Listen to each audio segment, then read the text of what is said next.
Welcome to Inspire Me with Jay. This is a podcast to inspire, uplift, show forth the love of God, and help usher in the spiritual awakening.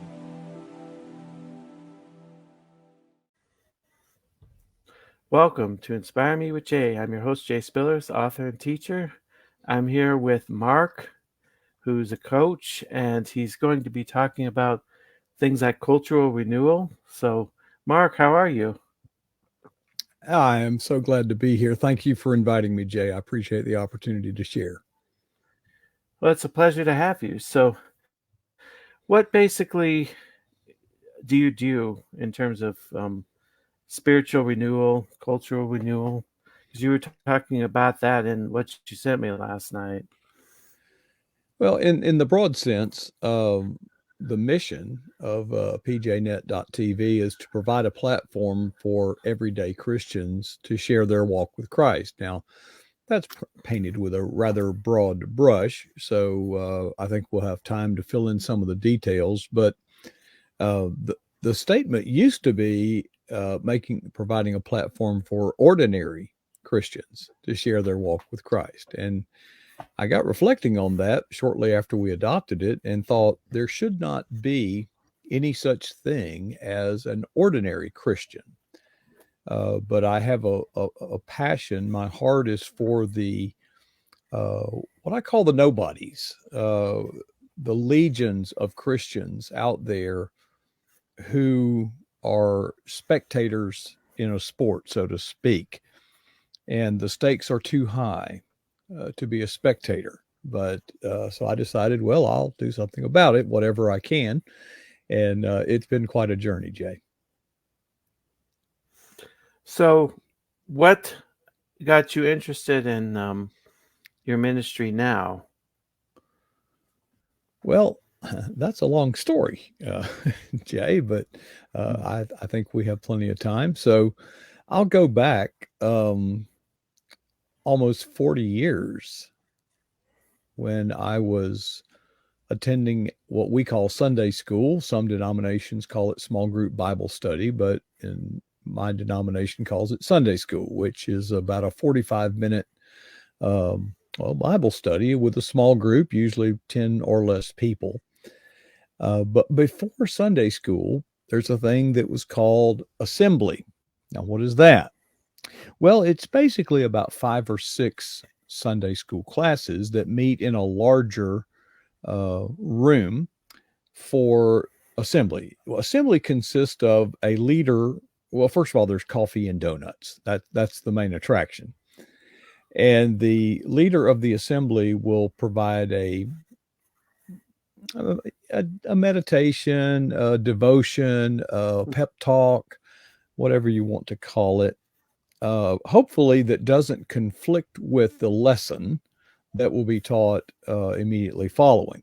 So that'll be about 5 or 10 minutes worth. And then the assembly leader will call for prayer requests and then for praise reports.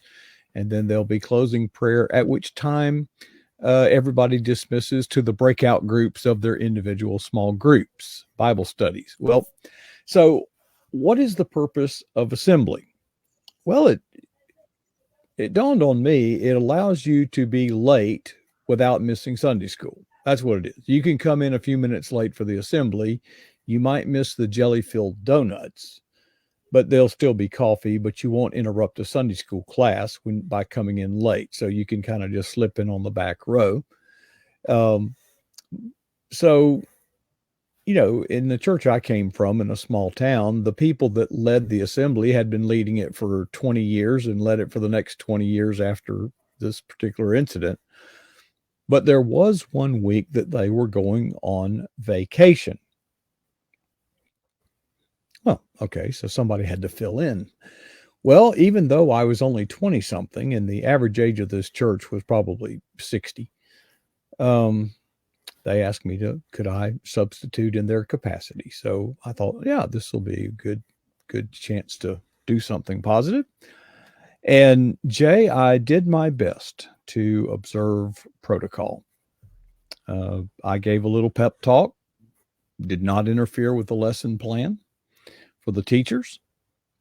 I ask for prayer requests, and of course, we get the usual Aunt Susie out in Arizona somewhere has a toenail fungus, or so and so has a minor infirmity far, far away, is usually, which is fine. The value of prayer has no regard for the magnitude of the emergency. So it's not that it's a bad thing, but it's pretty shallow. So we took the prayer request, and then I called for praise reports.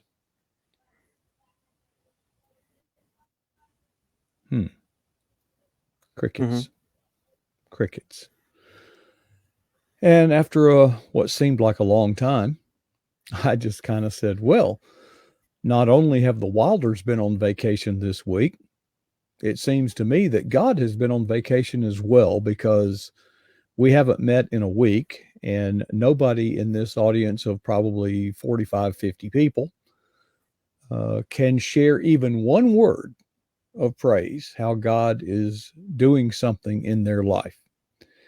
And so we closed in prayer, and everybody kind of laughed and chuckled, and that was the end of that. So I thought, no, they called me into the pastor's office, and all the deacons are there. They ganged up on me, and I'm on the hot seat, and they said in no uncertain terms that wasn't funny. And I stood up to him, Jay. I said, you're right. That's not funny. I was using humor to make a very serious point, but clearly you don't get it. And that was a moment in my life that I reflect on to this day, and it has impacted me, because it seems to me that if you challenged most Christians, the vast majority, and challenge them to say, hey, brag on God, tell me what God is doing in your life, you would get a deer in the headlight type look. And then some vague, nebulous, God is good all the time, and I just praise God for everything, things like that. They can't actually testify that God is present and working in their lives. And so fast forward to today. Where are we at today? Well, I don't know about you, Jay, but when I look at social media, my timeline is filled with a bunch of people who are, well, angry. They don't want to do anything about it. They're just angry, I get a lot of advertising, sponsored stuff, or that I'm not friends with these people, don't know who they are, but it's basically pornography. Uh, so it's not a very good experience, and I think that what a waste of the social media landscape, to spend it on negativity, complaining. Look at or Christians will point out the evil. They'll say, look at the evil that's going on over there, and I'm like, well, I already know it's bad. I don't need to be reminded of how evil the world is. I really don't. And by the way, how do you expect lost people to act? Virtuous? Not anymore.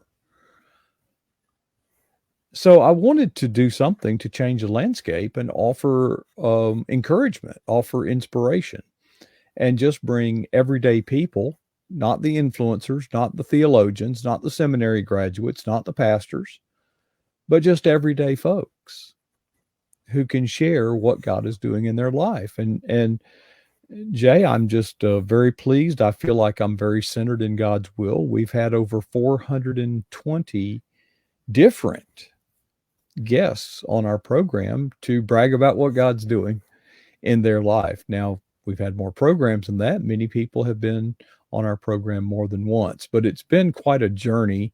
And I hope that in some small way that it will offer strength encouragement and inspiration for those who get that message. And maybe God will use that to say, bro, go do something, quit complaining, and actually do something to impact the culture. What kind of things do you recommend for encouraging the culture to go in a more positive direction? Well, I think as Christians, we need to. All right, here's the deal. When someone meets you for the first time, or you meet somebody for the first time, ask yourself a question. How long does it take that other person to figure out that you're a Christian? Is Christ living in you? Is the Holy Spirit dwelling within you to the point that it shows? We need to be that way because, ideally, somebody that's facing a challenge, that is in distress in some way, would approach us and say, whatever it is you've got, I want. We need to be that forward and that outward about our faith, because to be honest, if our faith isn't that profound, why are we worshiping such an anemic and impotent God? You're listening to the Inspire Me with Jay podcast. Please do like and subscribe to the channel, bringing hope and inspiration to the world. How do you make your faith stand out? Well, there are several ways. One is a general sense of gratitude and optimism. Again, go scan your social media feed and observe the tone. For most, it's certainly like this for me and most people I talk to. It's rather depressing. It's what's wrong with the world. Well, why don't we say what's right with the world? Why don't we share an encounter where, somebody was a blessing to us or we were a blessing to some other person? I think that, even unbelievers should desire that. But instead, we're feeding on a constant digest of, toxicity and poison and negativity. And that's not the hope that we have in Jesus Christ. We have hope, even when circumstances that surround us are unfavorable. We have a peace, we have an abiding peace, we have a contentment. But most importantly, we have a hope because victory has already been won. Why don't we act victorious? Why are we acting defeated? Why are we mad all the time? No, it's kind of like, it's easy to find what's wrong with someone or find what's wrong in a situation. It's easy to find fault, but can you find what's right in someone and something? One of the basic needs, Jay, that's a great point. Believer, unbeliever, regardless of your faith or lack thereof, every person needs two things, and they're related. Affirmation. We need to be told, hey, you're okay, you're all right, you're pretty cool, I like you. And we all need love. And I think that even though that's very simple and at the very center of the gospel, we fail to recognize it and we start substituting our own wisdom. For example, I served as the Sunday school director at our church. You may not know what that is, but all right. So I thought, well, it would be a good idea, I think, to have guest parking at the close parking place, not by the door, and give them the best. And when that guest arrives, we need to show them the one thing they're looking for, and that's love. We need to greet them. We need to accompany them, offer to show them to, and sit with them and share with them. Everybody needs affirmation. So why is it that we have substituted information? Instead of greeting them and saying, we're glad you're here, we've got our clipboard with a little thing and maybe a little cap with a propeller on the top. And, we're glad you're here. Let's get you registered. What is your name and what is your address? And here's some information, about us and that kind of thing. So we're substituting information for affirmation. And I think we've lost our way. It's not that we're intentionally going off course. I think that we just get caught up in the process and forget the product. The product is love. Jesus Christ, God, John 3:16, probably the most familiar passage in the scripture. For God so loved the world that he gave gift his only begotten son, a sacrifice. So it was a sacrificial covenant love.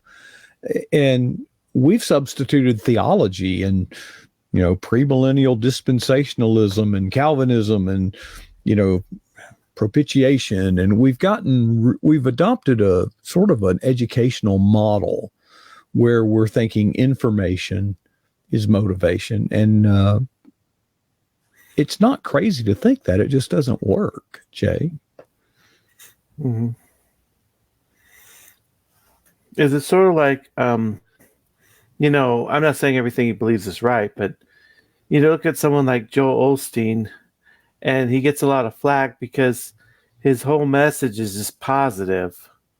Maybe it needs to be balanced with other things, but maybe there's some truth in just being more positive and affirming. And even when you have to focus on something that isn't pleasant or negative, try to see some positive light in the situation. Is that kind of what you're getting at? Yeah. Okay. Well, you brought it up, so let's kind of go there. Joel Osteen is always positive. He's all about love and grace and good, Well, look, he's got the largest church in the country. People are starving for love, for affirmation. He's filling that need. Now, is it? Well, I heard an atheist, a profound atheist, say something that impacted me. I think that video went viral. William Penn, what's his name? Penn and Gillette, or who I'm talking about? The magician comedians. Mm-hmm. He's a profound atheist. But he said that a man after a program presented him with a Bible. And he said, that is a good man. He says, now that's not one good man handing him a Bible. He says it's not enough to change his belief.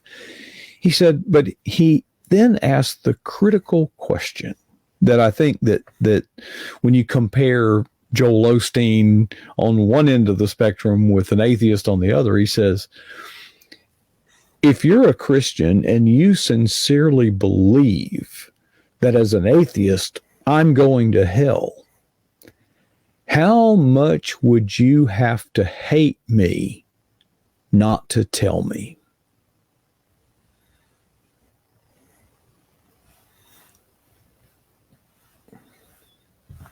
So even in those areas of the Bible where, yes, God is the God of love, but yes, God has some rules.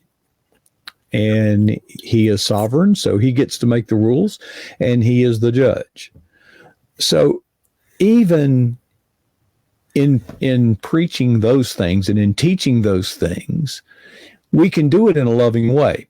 Let me give you an example, Jay. I have a dog, a German Shepherd. It's a very smart dog. A very well-disciplined dog. Well, what that means is I can open this door and let my dog out, and he can go run and play in the yard because he knows where the boundaries are. Now, my neighbor has a less disciplined dog. And she has to take her dog out on a leash and follow it around and pull on that leash when it tries to go too far. Which dog has more freedom? The first dog. When God disciplines us, when God sets rules for us, he does so because he loves us. For example, if you're a parent and you cast a gaze out toward the street and your children are playing in the street, you're going to go out there and tell them that is forbidden. You do not play on the street. Come back to the yard and play here. Does the parent do that because they don't want their children to have fun? Of course not. They do want their children to have fun. Well, in like manner, there's a way to present the truth of the 10 Commandments, and all the other moral dictates that kind of go along with not only Christianity, but basically good moral fabric of any culture. We don't have to present it in an imposing and restrictive way. We can say this is the deal, and it's because God loves us.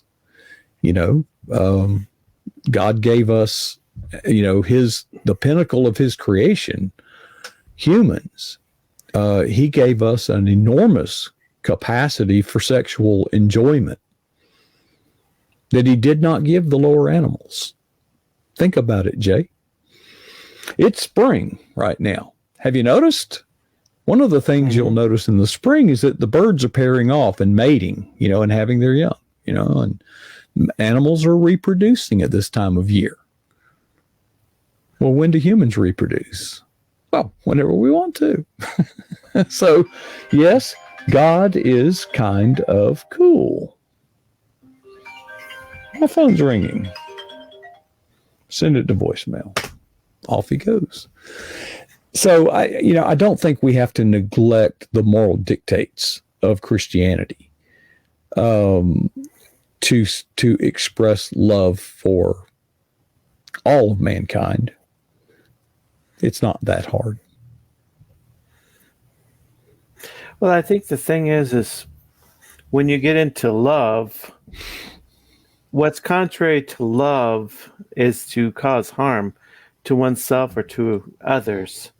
And that's essentially where sin comes in, because sin is missing the mark of God's law, but God's law is based in love. So really, when you set boundaries, you're setting boundaries not to harm yourself or others, which totally makes sense, because you can't God is not. Yeah. Go ahead. God is not the cosmic killjoy. Okay. He's not up there mad at us all the time, waiting on us to mess up so he can zap us with a bolt of lightning and send us to hell. That's not his desire. If you look at the commandments, if you look at the moral dictates of God, they are rooted in love. He cares for us.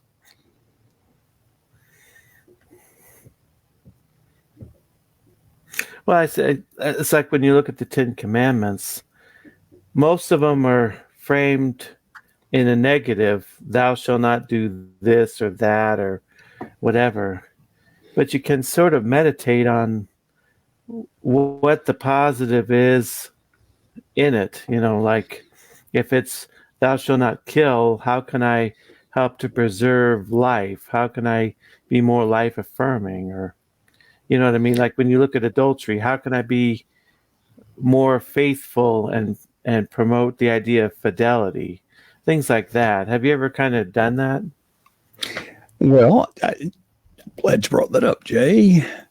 When you read the 10 Commandments, the first 3 or 4 of them have nothing to do with don't do this, don't do that. Now, yes, the rest of them do. The big ones, shall not kill, steal, commit adultery, etc. Those come after the framework is laid of God says, I am God. You shall have no other God before me. He's establishing his sovereignty, and he desires our love. Well, if you love God, then you won't be murdering. If you love God, you would not be out committing adultery. If you love God, you would not be out bearing false witness against your neighbor. Speaking of neighbors, my neighbor has just decided it's time to mow the grass. They didn't check with us on that, Jay. I'm sorry. So we're going to hear some lawnmower out there.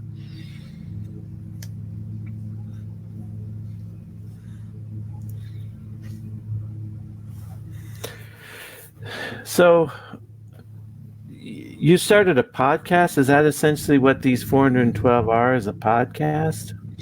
It's actually done live video. The programs last about 20 minutes, so that's about 15 minutes for the guest, because there's always the first couple of minutes of pleasantries and introduction, and then I dismiss the guest, and then we wrap it up. Now, for those who have watched pjnet.tv, the ending is always the same, and it always ends anytime I get to speak in public.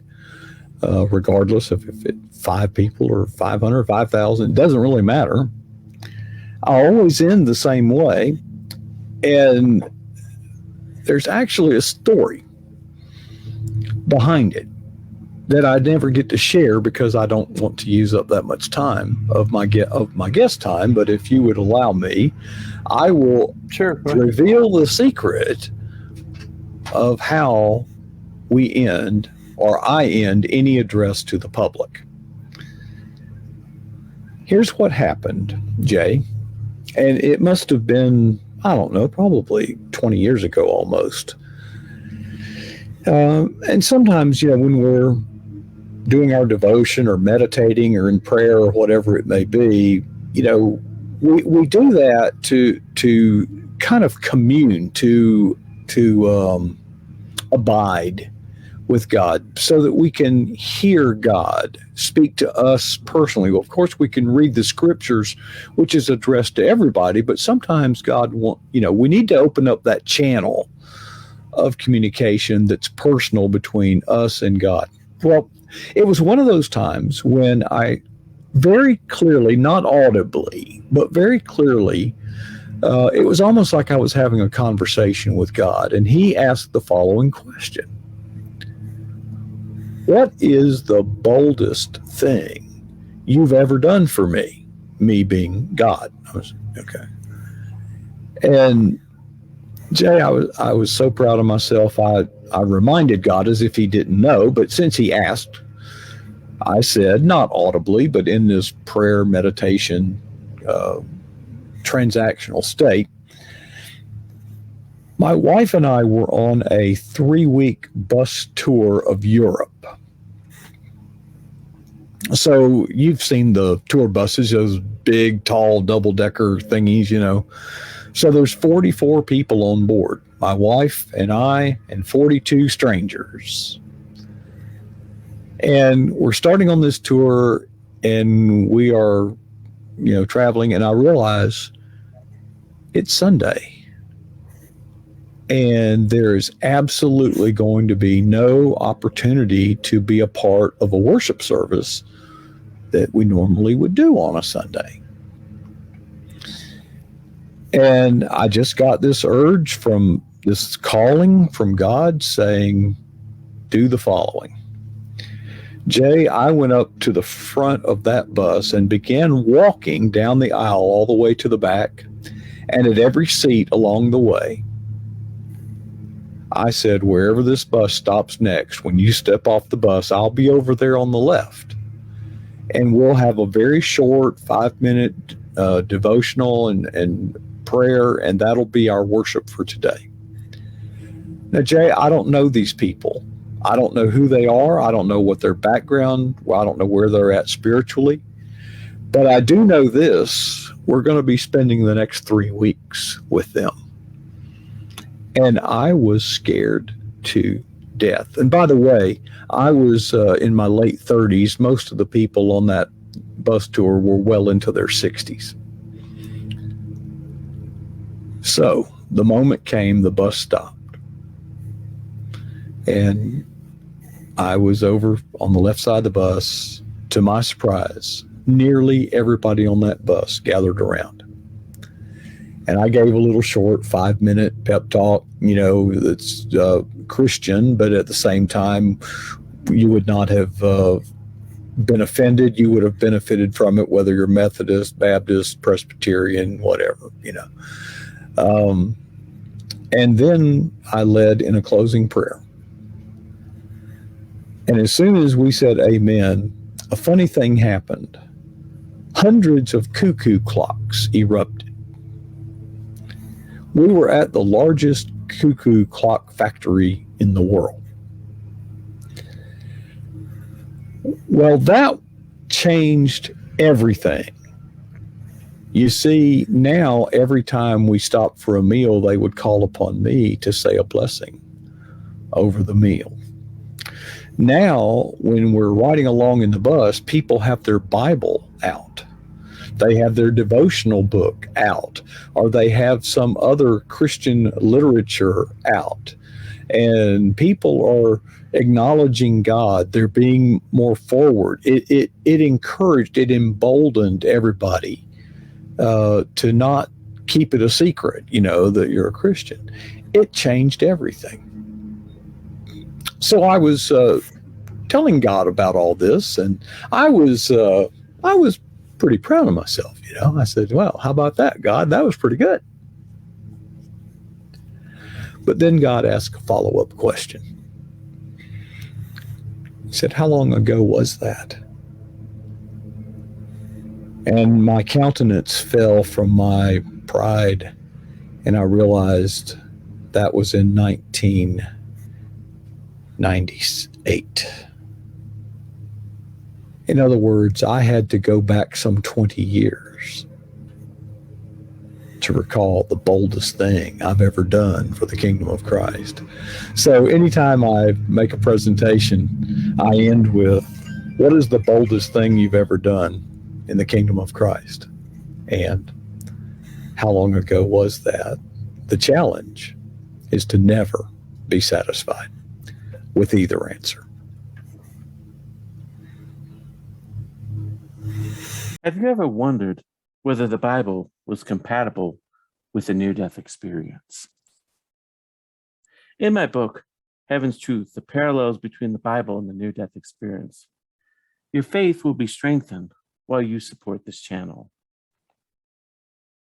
In Heaven's Truth, you will learn about near-death experiences and other similar experiences in the Bible. Support for the Bible contained in NDEs. A central theme that runs through both the Bible and NDEs. How the NDE brings the Bible to life for these modern times. Evidence for both the Bible and the NDE, and much more. Great book. Spillers does an excellent job weaving the relationship between NDEs and the scriptures. 5 stars on Amazon. Available on Amazon. What are some of the powerful testimonies you've actually heard on your show that come to mind? Oh gosh. 2 come to mind. And these 2 stand out, but there have been many that could easily have been brought up, but I'll mention these 2. We had a guest on our program. His name is Jimmy McPhee. I'd never heard of Jimmy McPhee. Who is Jimmy McPhee? Well, Jimmy McPhee has been in prison for over 44 years. Jimmy McPhee is a convicted murderer who was sentenced to die in the electric chair of South Carolina. Well, clearly, something happened. Today, he is out preaching the gospel of Jesus Christ. In fact, we've had 4 what we call Christian Expos. I just got back from the one that we did up in Denver, North Carolina. I'm in Florida. And that was our fourth one. And Jimmy McPhee has been a speaker at all four. And most speakers, we give them 15 minutes, but I give Jimmy 45 because his story is that compelling. And if there was ever any doubt that God is the God of redemption, his story testifies that no matter what you've done, no matter how far in the depths of sin you may have placed yourself, that God is right there waiting for you to turn to him. And it's just an amazing story of redemption. And Jimmy he will go anywhere to share his story, and it's very captivating. So that was very rewarding. Another one was a lady, Stephanie Pavlantos, that she's actually on our program on a regular basis once a month. And she'd been on our program for over a year, but on this particular episode, she's a Christian author. She does a lot of photo work. She likes, walking and hiking and taking pictures of waterfalls. And she's got a little small farm of sorts. And but on this particular episode, she wanted to share about the challenges of raising an autistic child. And it got very, very emotional. She just poured out, and it was hard for her to do that, but yet we needed to hear it because most of us don't have an autistic child. Most of us do not have those parenting challenges. And most of us don't care. Now, I say that not that we don't have some empathy or sympathy for the parent who's a friend of ours, but they've got an autistic child. But for example, if Jay, let's say that you and I were in the same church and same small group Bible study, and let's say that you have an autistic child, and I might say, well, Jay, hey, let's go grab a cup of coffee, and then I say, oh, wait a minute, he's got that problem, that child. What's going to happen? Well, I'm not going to be able to deal. So what we do is we don't invite those parents to the fellowships, to the time of one-on-one. We don't have the same social relationship with. We kind of push them over in another room. So it really helped me to understand how can I be more understanding? How can I be more helpful? Because they need fellowship too. And their children, yes, they may be autistic, but you know what? They need fun. They need to play. They need to experience and socialize too. So it was very powerful. But if it ended there, that was pretty powerful. But it didn't, because after the program on Facebook, she's sharing about her experience, on the program, and another person that I knew was in dialogue with her, but of course they had tagged me. So I'm getting these notifications. I'm seeing this conversation unfold. There was another mother watching the program who has an autistic child. So they were sharing their experiences and, supporting one another and just going back and forth. And I finally kind of interjected. Both of them are accomplished writers, Christian authors. And I said, somebody ought to write a book about this. Do you happen to know any good authors? Well, that launched a book entitled Room at the Table by Stephanie Pavlantos and Star Ayers. And in that book, I'm not a writer, Jay, but the first two or three, what's that thing called? The foreword or whatever. Yeah, they tell the story I just told, that this book was the byproduct of an encounter on a podcast. And I thought, wow, I feel like I had a part in that. That God used what we're doing to touch people's lives that I otherwise never would have been able to touch. And it's been very satisfying. But boy, there's been many. Jay, I could just keep on going, but those two really stand out. Well, it sounds like the way you help a declining culture is to elevate your focus and your testimony before the world. Is that kind of what you're saying?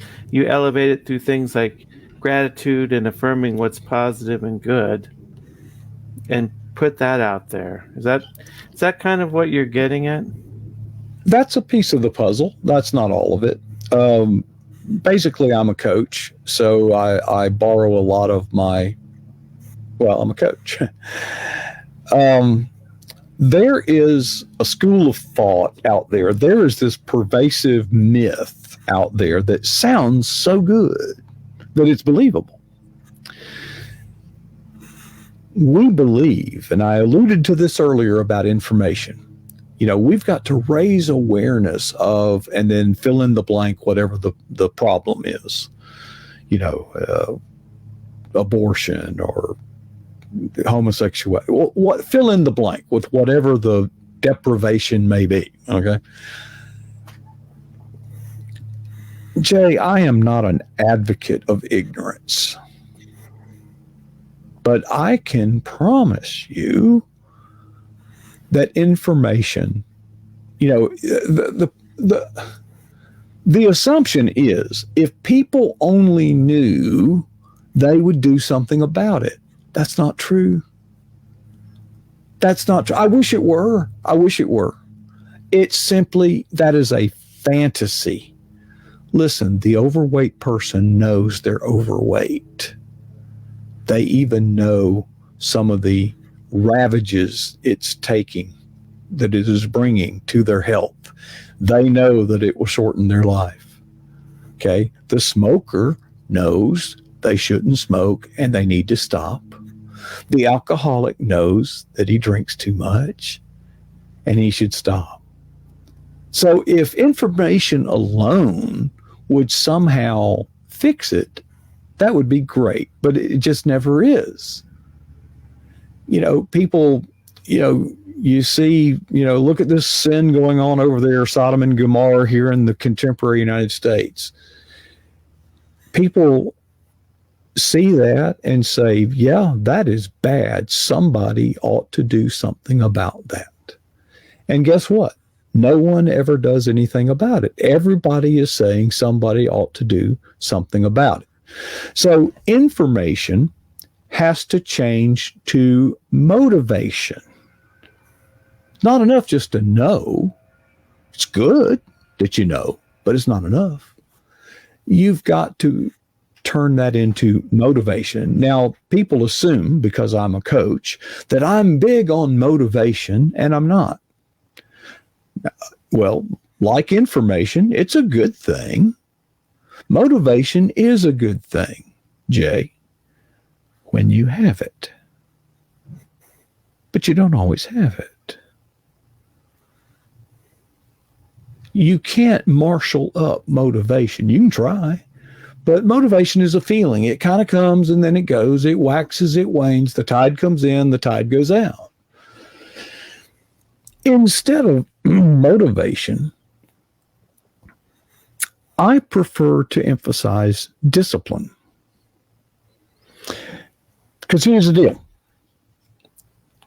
I promise you, when I wake up in the morning, I am not in any way, shape, form, or fashion motivated to do 200 push-ups in one set. I am, however, disciplined to do that. So that's what I do. And I hate it. It hurts. But when I complete that, something happens. I get motivated. See, you should hitch your motivation to your discipline, not thinking, well, if I ever get motivated, I'll get disciplined to start doing that. I'll start losing weight, when I get motivated. No, but you can summon discipline. You cannot summon motivation reliably. So motivation in this chain of events, you had information, you've got motivation, then you've got activation. It's not enough to be rah, rah, rah cheerleader. Okay. No cheerleader ever won a ball game. Are cheerleaders a good thing? Well, sure. Nothing wrong with cheerleaders. but you've got to get on the field of play. You've got to get in the grind. You've got to impact or influence the trajectory of the game. And I think we're falling short in that we've got a bunch of spectators saying, rah, rah, rah, God is great, God is good all the time. I love Jesus, and those things are all good. But Ephesians chapter 6 says that we are in a state of spiritual warfare. Now, when I think warfare, I don't think holding hands around a campfire on the beach singing Kumbaya, although that is nice. But we are, in fact, at war. And I think that we need to develop an attitude of discipline to act like we have a purpose, and that act like we have an enemy, and act like we have a loving God. And we've got to stop being the spectator. We got to stop, learning more. I shouldn't say it that way. I'm not against education, but if it stops there, what good is it?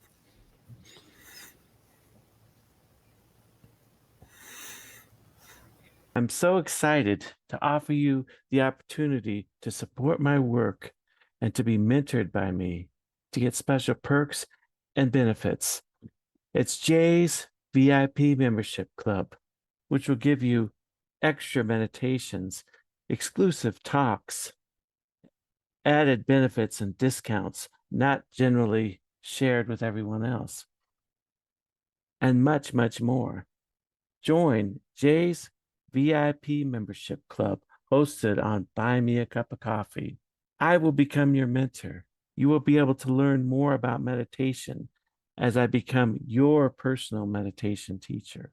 For $10 a month, 33 cents a day, you can support this channel. Buy Me a Cup of Coffee also gives you the option to provide a one-time donation if you just simply want to support my work and say thank you for the work that I do. I think the thing, too, is that when you motivate in order to activate, you have to chunk it down to where it seems doable. Because if you look at someone and say, you're going to write a book, that could seem totally overwhelming. But if you sit down and say to them, take time each day to work on it, and it's like maybe the first day you spend 5 or 10 minutes just brainstorming a few ideas for chapters.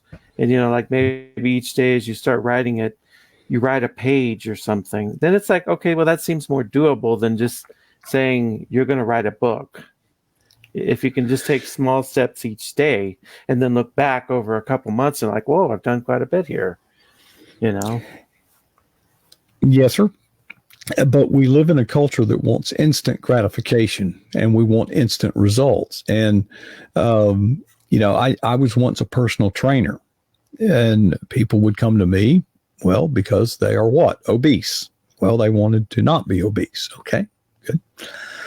But they came in with unrealistic expectations, so I would tell them, you didn't get into this condition in 4 weeks. You're not going to get out of it in 4 weeks. So the regimen, the program, the process was, we are going to improve each day. And we would start with a treadmill and just say, walk 20 minutes. Well, how fast do you want me to walk? I don't care. And then the next day we would say, okay, you're going to walk 20 minutes, but yesterday in 20 minutes, you went 0.79 miles. So today you're going to go 20 minutes, but you got to do at least 0.80. And of course, there's a lot more. I'm measuring their heart rate incrementally every minute. I'm checking their rested heart rate before they begin. I'm measuring it every minute after they end to see how long it takes to recover. Well, usually about a week or week and a half into it, they're saying, this just isn't helping. This isn't working. I don't think I need to continue.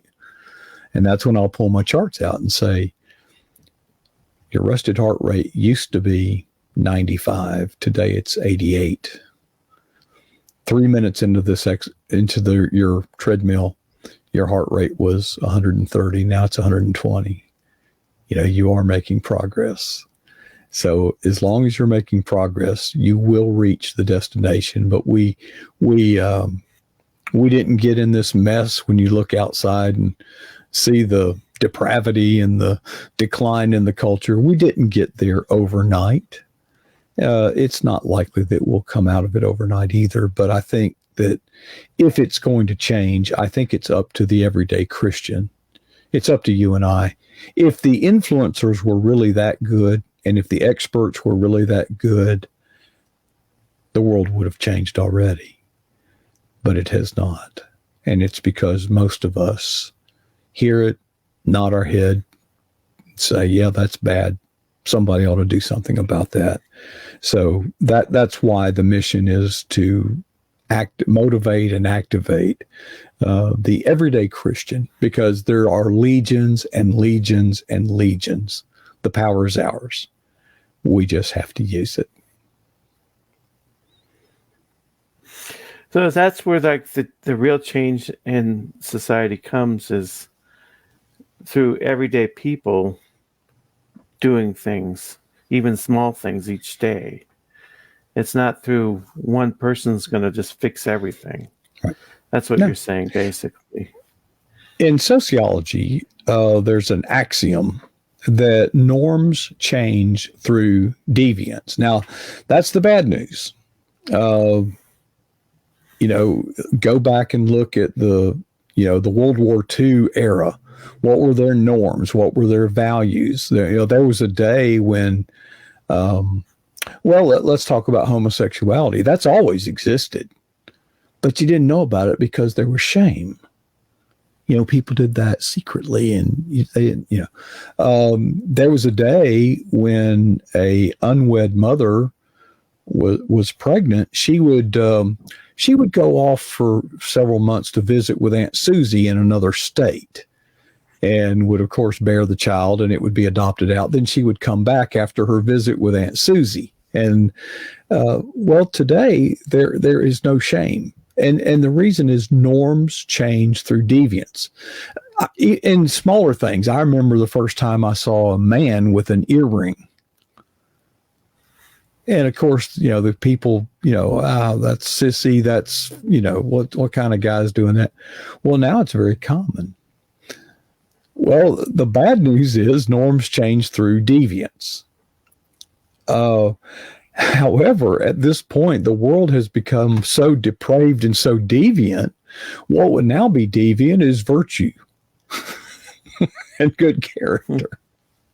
So let's change the norms through deviance by having virtue and good character. How's that? Yeah, I think a lot of people are probably ready for a change like that. Well, how's it working out for us? We have a generation of students that are comparatively almost stupid compared to 3 or 4 generations prior. Now you say, well, that's not true, Coach. The IQ hasn't changed. Well, let me tell you, the average IQ will always be 100. Always. It's normalized to 100. So the question is the 100 IQ person today smarter, the same as, or dumber than a person who had an IQ back in the 40s, 50s, and 60s? I think we all know the answer.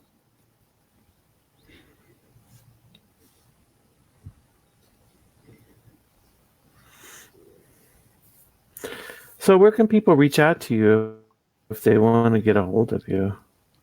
Well, gosh, you can find me on Facebook. I'm just Mark Prasek. There's Facebook. Our Facebook page is pjnet.tv.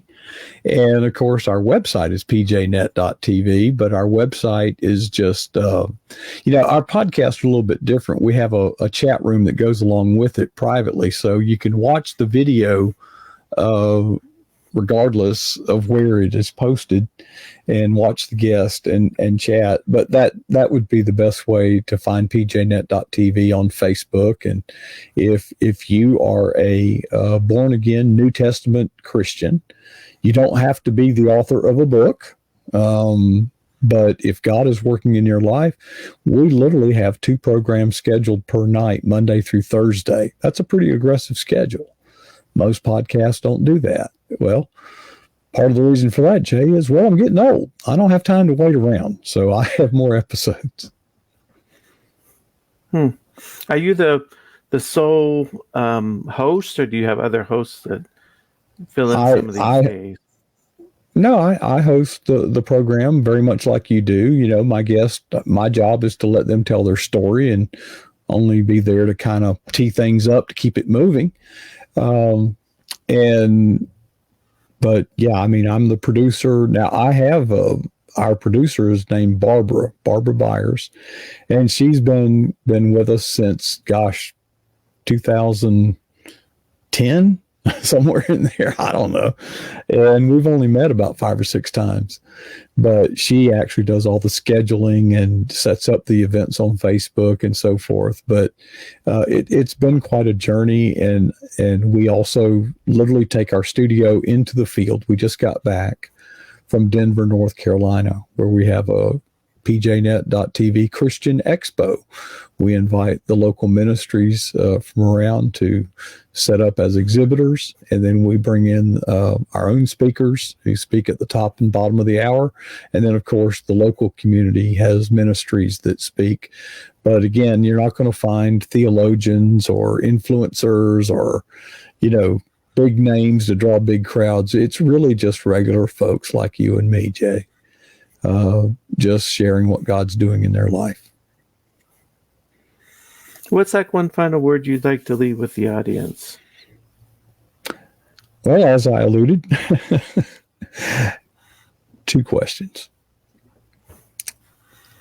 First, what is the boldest thing you've ever done in the kingdom of Christ? Second question, how long ago was that? And the challenge is to never be satisfied with either answer. That's a good word. Well, thanks for coming on today. It was good to have you. Jay, it's just a privilege. I get to host a lot of people, but I seldom get to host. So I appreciate you opening the door and extending the invitation for me to share my story, because I don't get to do that. I'm letting everybody else share theirs.